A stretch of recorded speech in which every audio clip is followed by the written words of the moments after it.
दोस्तों, आप सभी का स्वागत है आज के हमारे इंग्लिश लर्निंग प्रोग्राम में। आज के इस वीडियो में हम पास्ट इंडेफिनिट टेंस का प्रयोग सीखेंगे कि किस प्रकार से पास्ट इंडेफिनिट किन किन परिस्थितियों में प्रयोग किया जाता है और इसकी वाक्य की संरचना किस प्रकार से होती है। Past indefinite tense, simple past tense. Past indefinite tense का अर्थ है भूतकाल, अनिश्चित बीता हुआ समय, जिसे हम कार्य की अनिश्चित स्थिति को व्यक्त करते हैं। हमें यह नहीं पता होता कि कार्य की स्थिति क्या है, वह पूर्ण हो गया है या कार्य की निरंतरता की स्थिति में है। इस कारण से हम इसमें भूतकाल में अनिश्चित स्थिति को दर्शाने के लिए इस टेंस का प्रयोग करते हैं। यहाँ अनिश्चितता से हमारा अभिप्राय वर्ब की स्थिति से है।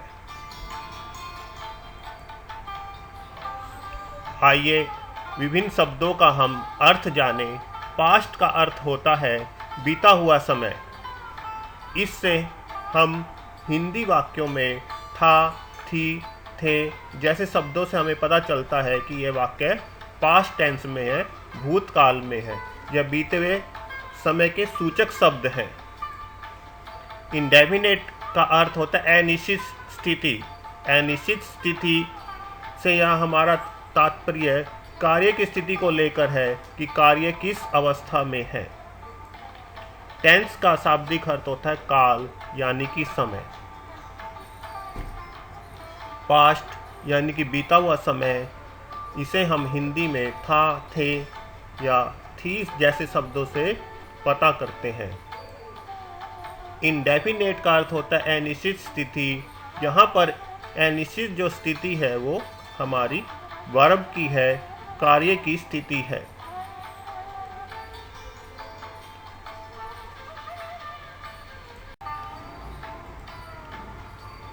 पास्ट इंडेफिनिट टेंस, आइए इसको कुछ उदाहरण के माध्यम से समझें। राम भोजन खाता था। पहला उदाहरण, अफर्मेटिव सकारात्मक रूप में राम भोजन नहीं खाता था। नेगेटिव, क्या राम भोजन खाता था। इंटेरोगेटिव सेंटेंस, क्या राम भोजन नहीं खाता था। इंटेरोगेटिव नेगेटिव सेंटेंस, इन वाक्यों में हमें कार्य की स्थिति नहीं पता चलती कि कार्य पूर्ण हो गया है या कार्य चल रहा है। कार्य की स्थिति के बारे में हम, स्टेटस के बारे में हम कुछ नहीं बता सकते। इसलिए ऐसे वाक्य को पास्ट इंडेफिनिट टेंस में बनाते हैं। इनकी पहचान दोस्तों क्या होती है?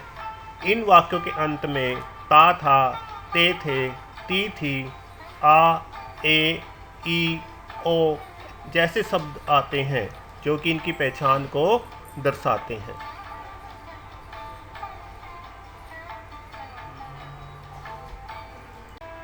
पास्ट इंडेफिनिट टेंस की फॉर्मेशन अफर्मेटिव सेंटेंस की किस प्रकार से होती है? Formation rule number 1। पहला रूल, सब्जेक्ट प्लस वर्ब की second form plus object. Past indefinite की फॉर्मेशन, इसकी संरचना सब्जेक्ट प्लस वर्ब की सेकंड फॉर्म प्लस ऑब्जेक्ट का प्रयोग होता है। आइए दोस्तों इसे एक उदाहरण से जानें। राम एट फूड, राम भोजन खाता था। यहाँ पर हमने राम हमारा सब्जेक्ट है, ईट की वर्ब की सेकंड फॉर्म है, फूड हमारा ऑब्जेक्ट है। पास्ट को दर्शाने के लिए दोस्तों हम वर्ब की सेकंड फॉर्म का प्रयोग करते हैं कि पास्ट को दर्शाने के लिए वर्ब की दूसरी फॉर्म का प्रयोग किया जाता है। सब्जेक्ट प्लस वर्ब की सेकंड फॉर्म प्लस ऑब्जेक्ट इसकी संरचना होती है। सब्जेक्ट हमारा इस वाक्य में राम है, उसको हम सबसे पहले रखते हैं वाक्य के अंदर। वर्ब हमारी सेकंड फॉर्म जो कि हमें पास्ट की स्थिति को बताता है तो उसके लिए हम ईट की सेकंड फॉर्म एट होती है, तो एट, और ऑब्जेक्ट हमारा फूड है, तो राम एट फूड, राम भोजन खाता था। आइए कुछ और उदाहरणों से जानें। राम पत्र लिखता था। राम हमारा सब्जेक्ट है, पत्र हमारा ऑब्जेक्ट है, लिखना जो है ये वर्ब है। तो वर्ब की सेकंड फॉर्म यहाँ पर राइट की सेकंड फॉर्म रोट होगी, तो इसकी जो ट्रांसलेशन होगी Ram wrote a letter, Ram wrote a letter.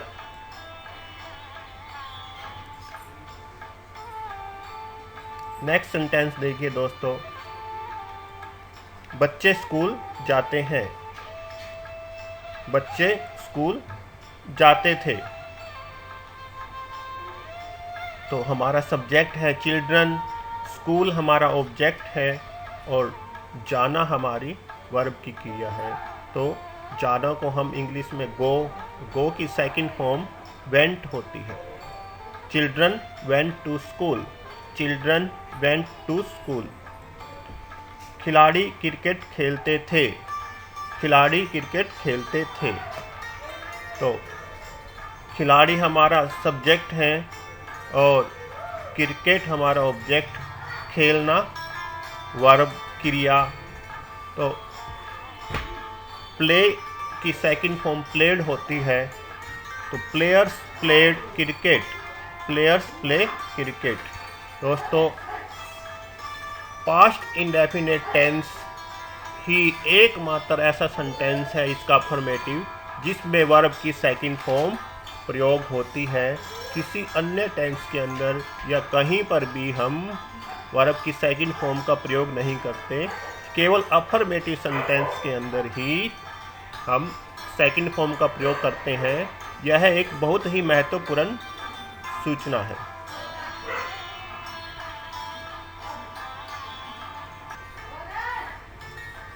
Negative sentence past indefinite tense के कुछ उदाहरण, किस प्रकार से इसकी फॉर्मेशन होगी और उनको हम आइए कुछ वाक्यों से, कुछ उदाहरण से समझें। फॉर्मेशन में सब्जेक्ट प्लस डिड जो है हेल्पिंग वर्ब का प्रयोग होगा। नकारात्मक नेगेटिव है तो नॉट अवश्य ही आएगा, नॉट, और प्लस वर्ब की फर्स्ट फॉर्म प्लस ऑब्जेक्ट, यानी कि इसकी फॉर्मेशन हमारी है subject plus did plus not plus verb की फर्स्ट फॉर्म और ऑब्जेक्ट। राम क्रिकेट नहीं खेलता था, राम क्रिकेट नहीं खेलता था। राम हमारा सब्जेक्ट है, क्रिकेट हमारा ऑब्जेक्ट है, नहीं नेगेटिव के कारण, नकारात्मक भाव के कारण आया है, खेलना हमारा वर्ब है। तो प्ले, यहाँ पर प्ले की फर्स्ट फॉर्म का प्रयोग होगा, तो यहाँ पर इसकी फॉर्मेशन क्या होगी, Ram did not play cricket, Ram did not play cricket. यहाँ पर हमने डिड का प्रयोग किया है जो डू की सेकंड फॉर्म होती है, तो डिड पास्ट रूप में होता है। तो सब्जेक्ट के तुरंत बाद यह जो स्थिति है डिड, ये हमें पास्ट को रिप्रेजेंट करता है, पास्ट के बारे में बताता है। तो आइए इस महत्वपूर्ण रूल को जानें। डू की पास्ट फॉर्म या सेकंड फॉर्म डिड होती है। सहायक क्रिया डिड का प्रयोग हम करते हैं जो कि हमें बीते हुए समय को दर्शाता है, इसलिए हम सब्जेक्ट के नज़दीक हेल्पिंग वर्ब डिड का प्रयोग करते हैं और मेन वर्ब के अंदर हम फर्स्ट फॉर्म का प्रयोग करते हैं। मेन वर्ब के अंदर हम फर्स्ट फॉर्म का प्रयोग करते हैं, जैसे कि डिड प्लस नॉट। तो यहाँ पर डिड जो है सेकंड फॉर्म है, नॉट नेगेटिव सेंस के कारण यहाँ पर आया है और वर्ब की फर्स्ट फॉर्म का प्रयोग किया गया है।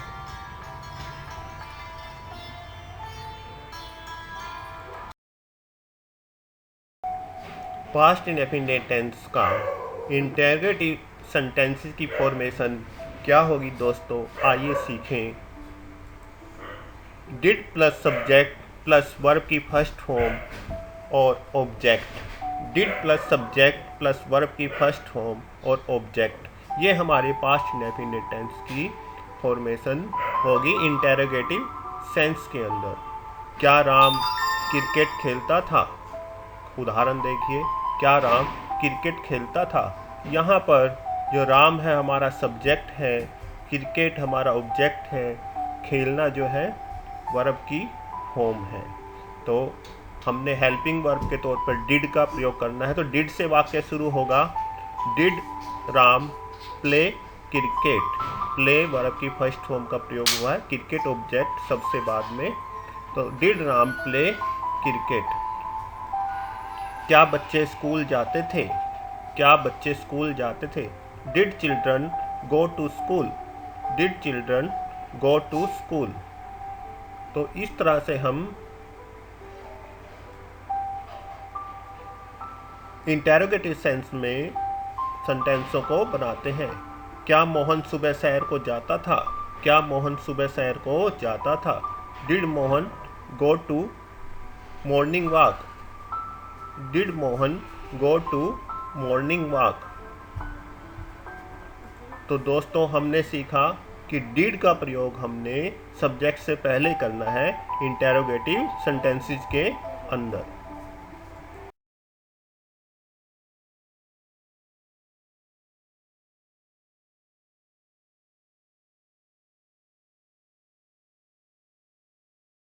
पास्ट इंडेफिनिट टेंस का इंटेरोगेटिव नेगेटिव सेंटेंस प्रश्नवाचक नकारात्मक वाक्यों की संरचना किस प्रकार होती है?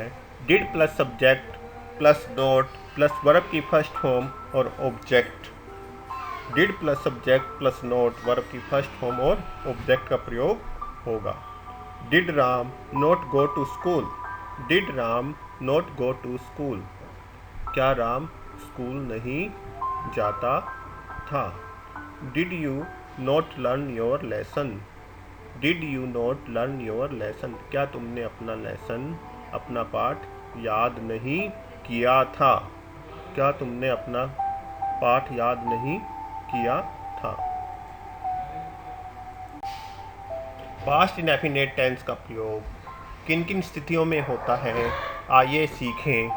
पास्ट इंडेफिनिट टेंस का प्रयोग भूतकाल की ऐसी स्थिति को वर्णन करने के लिए किया जाता है जिसमें हम कार्य की स्थिति के बारे में अनिश्चितता की स्थिति को रखते हैं।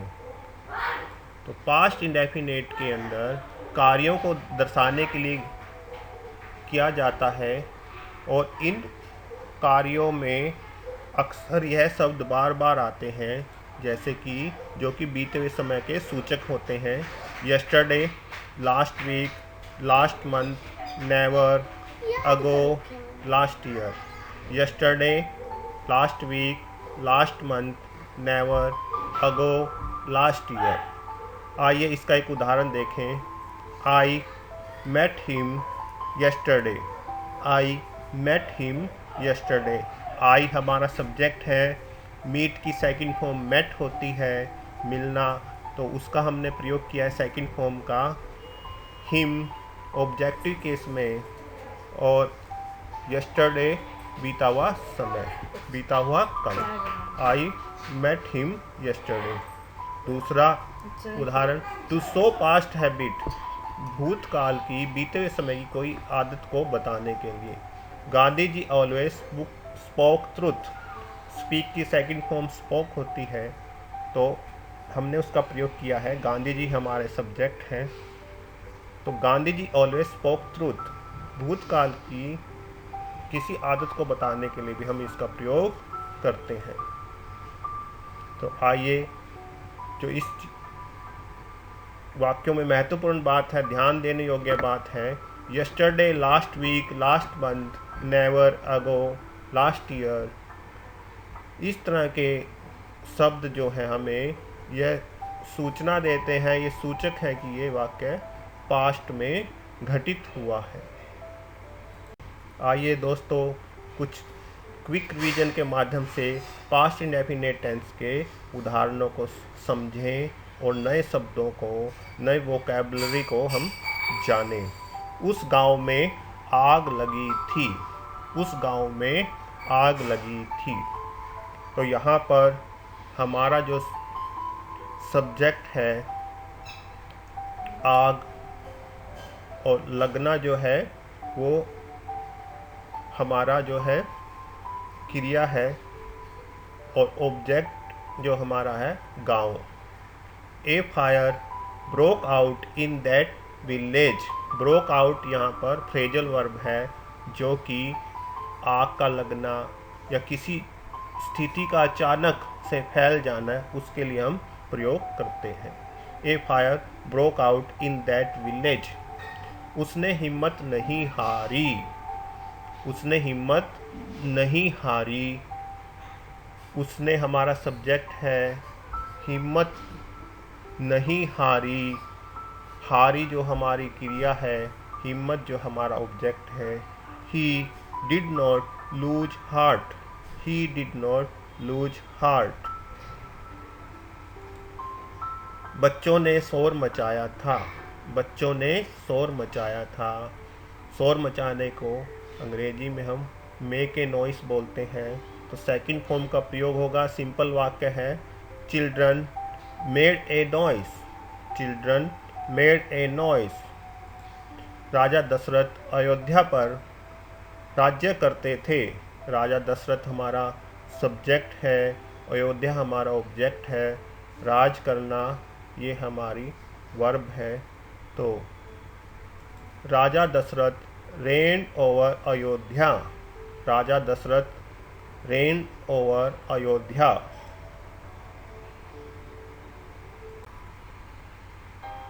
पास्ट इंडेफिनिट के कुछ वाक्यों, कुछ उदाहरणों को और समझें और जानें कि किस प्रकार से इसकी फॉर्मेशन होती है।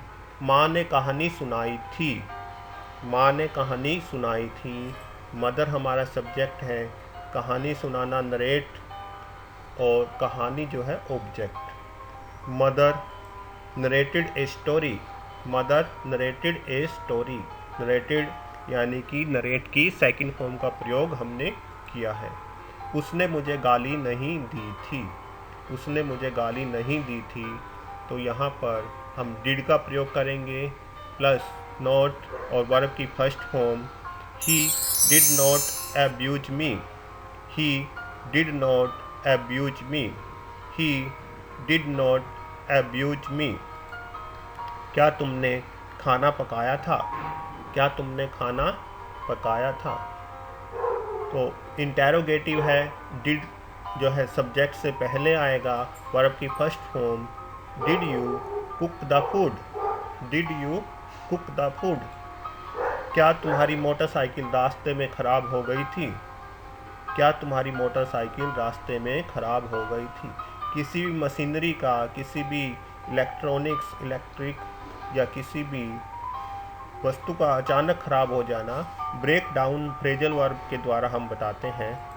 Did your motorcycle break down on the way? Did your motorcycle break down on the way? तो दोस्तों, हमने पास्ट इंडेफिनिट टेंस के विभिन्न उदाहरणों से जाना कि किस प्रकार से पास्ट इंडेफिनिट की संरचना होती है और किन किन स्थितियों में इसका वर्णन किया जाता है। Thanks for watching. दोस्तों, वीडियो अगर पसंद आया है तो इसे लाइक और शेयर ज़रूर कीजिए ताकि आपको इस तरह के वीडियो भविष्य में भी मिलते रहें। थैंक्स।